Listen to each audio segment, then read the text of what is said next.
मान लीजिए आप लोगों को अब ये काउंसलिंग स्टार्ट हो गई है डिप्लोमा कोर्सेज़ की और डिग्री कोर्सेज़ की।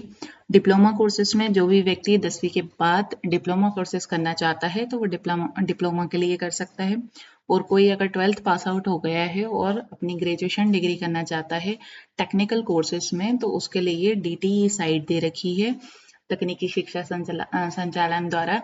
तो आप लोगों को सिंपली क्या करना है, गूगल पे जाना है और टाइप करना है dte.mponline.gov.in। आप इस साइट पे विजिट करेंगे। जैसे ही आप इस साइट पे आएंगे, आपको यहाँ पे इंफॉर्मेशन देखना है। अगर आप डिप्लोमा कोर्सेज के लिए प्रवेश लेना चाहते हैं तो यहाँ 10वीं डिप्लोमा कोर्सेज के लिए प्रवेश है। आपने क्लिक करा। क्लिक करने के बाद आपके पास 10th का रोल नंबर होना चाहिए। जैसे यहाँ पे रूल बुक पढ़ना चाहते हैं तो रूल बुक आप डाउनलोड कर सकते हैं। इंस्ट्रक्शन देखना चाहते हैं तो इंस्ट्रक्शन देख सकते हैं। फॉर एग्जाम्पल जैसे मैंने रूल बुक पे क्लिक करा तो यहाँ पे 3 वर्षीय डिप्लोमा आपको बता रहे हैं कौन से TFW क्या है, फीमेल का क्या है, ओपन का क्या है, ये सारी चीज़ें यहाँ पे बताई गई हैं। आप जैसे ही आगे पढ़ेंगे सारी इन्फॉर्मेशन दी गई है कि एसटी के लिए कौन से किस तरीके की पात्रता रहेगी, ओबीसी के लिए क्या है, शिक्षण वर्ग के कौन है तो उनके लिए क्या रहेगा, महिलाओं के लिए किस तरीके से आरक्षण है, शिक्षण शुल्क शुल्क की उपलब्ध सीटें किस तरीके से रहेंगी, जिनके फादर की इनकम या अभिभावकों की इनकम 8 लाख से कम है वो इसके क्राइटेरिया में आएंगे। ईडब्ल्यूएस वाले किस कैटेगरी में आएंगे वो यहाँ पे दिया है। आप नेक्स्ट नीचे जाएंगे तो यहाँ पे पात्रता बताई गई है कि नागरिक होना चाहिए भारत का और शैक्षणिक अर्हता मतलब एजुकेशन क्वालिफिकेशन 10th होना चाहिए। फिर आप नीचे जाएंगे तो यहाँ पे प्रवेश की प्रक्रिया बताई गई है कि आप ऑफलाइन ऑनलाइन काउंसलिंग कर सकते हैं और उसके लिए रजिस्ट्रेशन करना रहेगा और अंकों के आधार पर और मेरिट लिस्ट के आधार पर उसका एडमिशन होगा या सीट अलॉट होगी। तो हम इसके बाद चले जाते हैं हमारी साइट पे। तो यहाँ पे अगर एडमिशन लेना है डिप्लोमा में आपको तो डिप्लोमा प्रोग्राम पे आएंगे आप। डिप्लोमा कोर्सेज काउंसलिंग के लिए आवेदन करना है तो आवेदन, समय सारणी देखना है तो समय सारणी। मैं सबसे पहले आपको टाइम टेबल दिखा देती हूँ कि कौन सी डेट पे क्या होगा। एंटर करा आप लोगों ने तो यहाँ पे प्रथम चरण की समय सारणी दिखाई जा रही है कि जो ऑनलाइन रजिस्ट्रेशन है वो कब से स्टार्ट हुए हैं, 30/4 से स्टार्ट हो गए हैं और 1 जून तक रहेंगे। जो एडिट करना है, एडिट की तारीख 2 जून से लेकर 3 जून तक के है और चॉइस फिलिंग आप 15 मई से लेकर आप 5 मई जून तक के कर सकते हैं। जो मेरिट लिस्ट आएगी वो 6 जून को आएगी और जो आवंटन होगा वो 10 से लेकर 15 तारीख के बीच में करना है। मतलब जो भी आपको कॉलेज अलॉट हुए हैं वहाँ पे आपको सत्यापन करना है पूरे मेन डॉक्यूमेंट ले जाके। नेक्स्ट आ जाता है हमारा कि हम रजिस्ट्रेशन कैसे करेंगे या एडमिशन कैसे लेंगे। तो फिर उसके लिए आप लोग यहाँ पे डिप्लोमा यहाँ से भी डायरेक्ट कर सकते हैं और नहीं करना चाहें तो आप रजिस्ट्रेशन यहाँ से भी कर सकते हैं। आप डिप्लोमा प्रोग्राम पे आ गए, डिप्लोमा कोर्सेज पे चले गए, काउंसलिंग के लिए आवेदन करें पे क्लिक करा आपने। यहाँ पे देखिए ऑप्शन आ रहा है रजिस्ट्रेशन। रजिस्ट्रेशन की डेट क्या आ रही है, 30 अप्रैल से लेकर 1 जून तक आप रजिस्ट्रेशन करा सकते हैं। चॉइस फिलिंग का मतलब ये होता है कि आप कॉलेजेस के नाम लिस्ट आउट करेंगे कि आपको किस कॉलेज में एडमिशन चाहिए, उनकी यहाँ पे रजिस्ट्रेशन में वो बताएंगे, लिस्ट बताएंगे।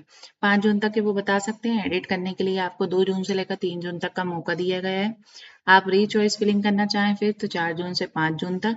और आपको जो कॉमन मेरिट लिस्ट आएगी वो 6 जून को आएगी। ये ध्यान रखिएगा, कॉमन मेरिट लिस्ट कब आएगी, 6 जून को। और आप अलॉटमेंट लेटर प्रिंट करा सकते हैं 10 जून से लेकर 15 जून तक। तो सबसे पहले आपने यहाँ पे क्लिक हियर पे रजिस्ट्रेशन पे क्लिक करा तो वो कह रहे हैं कि आपको रजिस्ट्रेशन करने के लिए रोल नंबर प्राप्त है 10th में, वो रोल नंबर से आप कर सकते हैं। यहाँ पे रोल नंबर अभी नहीं है। यदि आप रजिस्ट्रेशन की जानकारी भरकर रोल नंबर प्राप्त कर रहे हैं तो रोल नंबर की प्राप्त करने से आप उसी में एडमिशन आगे प्रोसेस कर सकते हैं। फॉर एग्जाम्पल आपने आधा करा फिर आप भूल गए कि आपके पास वो डॉक्यूमेंट वेरीफाई नहीं है तो आप डॉक्यूमेंट करना चाहते हैं तो इस तरीके से आप ला सकते हैं। तो सबसे पहले यहाँ पे 10th क्वालिफाई है आप तो 10th क्वालिफाई कर दिया आपने। I have read rules and regulation, continue पे क्लिक करा आपने। कंटिन्यू पे क्लिक करने के बाद कि आपके पास MP ऑनलाइन रोल नंबर है। अगर आप पहले से रजिस्ट्रेशन कर चुके हैं तो आपके पास रोल नंबर होगा। तो अगर आप रजिस्ट्रेशन नहीं करा है तो आपके पास रोल नंबर नहीं होगा। तो आप यहाँ नहीं पे क्लिक करेंगे। फिर यहाँ पे आवेदक का नाम पूछ रहे हैं। यहाँ पे जैसे ही आप कर लेंगे तो रोल नंबर जनरेट हो जाएगा, आप उससे लॉग इन कर सकते हैं दोबारा। आवेदक का नाम, क्या नाम है उनका, क्या जन्म तिथि है, कौन सी जन्म तिथि है, दोबारा वही डालना है। पिता का नाम क्या है, पिता का नाम दोबारा आप वहीं इंसर्ट करेंगे same to same. Mother name क्या है, मतलब माता का नाम। आप पुरुष हैं महिला हैं, आपकी राष्ट्रीयता क्या है, इंडियन है आप। पता आपको देना है, अपना एड्रेस, राज्य बताना है, जिला बताना है, तहसील बताना है, कौन से क्षेत्र से आते हैं, क्या लोकेलिटी है आपकी, पिन कोड नंबर क्या है, आपका मोबाइल नंबर जिस पे ओटीपी जाएगा, एक वैकल्पिक नंबर आप देना चाहें अल्टरनेटिव नंबर तो वो दे सकते हैं। ईमेल आईडी देना है, ये भी कंपलसरी है, तो आप अपनी ही ईमेल आईडी दीजिएगा जिस पे आपको ओटीपी या बाकी इन्फॉर्मेशन मिल जाए। वोटर आईडी कंपलसरी नहीं है, आप डालना चाहें तो डाल सकते हैं। एमपी टास्क प्रोफाइल आईडी आपके पास हो तो वो भी डाल दीजिए, और समग्र आईडी हम मेंशन कर सकते हैं। आपको यहाँ पे अपना फोटो अपलोड करना है। फोटो का साइज ये लोग बता रहे हैं 80 KB से अधिक और 10 KB से कम नहीं होना चाहिए। ठीक है, तो यहाँ आप अपनी फाइल चूज फाइल से, जो भी आपकी फाइल है वो आप यहाँ से चूज करके उसको ला सकते हैं। फिर सत्यापन कोड बता रहे हैं, जो यहाँ पे कैप्चा आ रहा है उस कैप्चा को इंसर्ट करना है, इसको टोटल करके आपको लिख देना है 67। मैं घोषणा करता हूँ पे क्लिक करेंगे और 7 कंटिन्यू पे क्लिक कर देंगे। यहाँ पे आप जैसे ही 7 कंटिन्यू पे क्लिक करेंगे तो आपको फिर डॉक्यूमेंट अपलोड करना है, अपनी 10th की मार्कशीट के मार्क्स बताना है, और फिर आप इसको सेव कर सकते हैं। तो आपका रोल नंबर रजिस्टर्ड हो जाएगा और आपकी जानकारी यहाँ पे दिखाई देने लगेगी। तो इस तरीके से आप रजिस्ट्रेशन कर सकते हैं।